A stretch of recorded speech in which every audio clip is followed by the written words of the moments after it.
I'm sitting here in traffic and can't really see it too good. There's that white car in front of me with the tow lights on the back.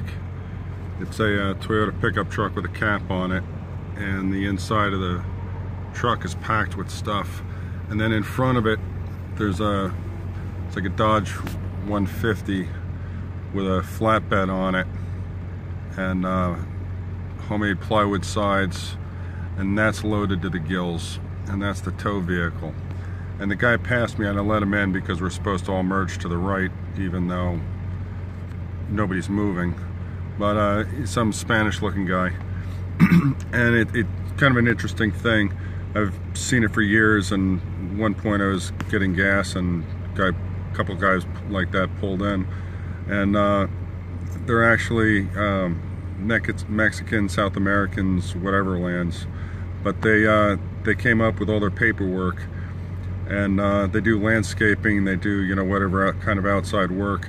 At the end of the season, when, you know, the work disappears, they spent the summer buying stuff, and then they go home for a few months for the winter.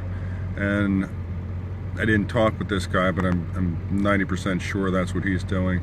But they, you know, they invest in stuff, and then they bring it down over the border because it's all used. There's no tax on it. It's all personal property.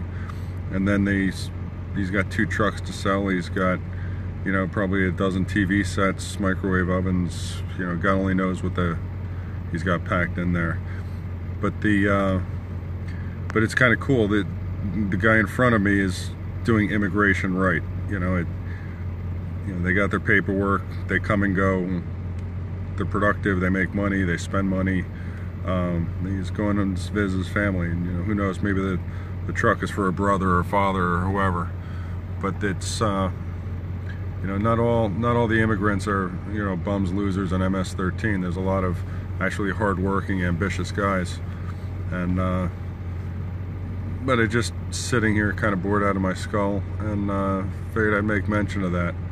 Usually there's 3 or 4 car truck combinations like that, you know, kind of packed up and going. I guess there's safeties in numbers, especially when you enter into Mexico.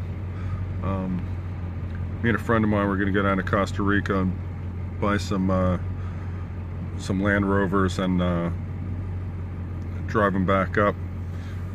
But told by another friend who's Costa Rican, he's like, the whole thing will go smooth, you'll make a ton of money on it, except you'll never make it through northern Mexico without being carjacked and murdered. So he never did it. But anyway, that's what that guy's doing. He's not moving. He's going home for a visit. Anyway, just an interesting thing you see sometimes this time of year on the highways.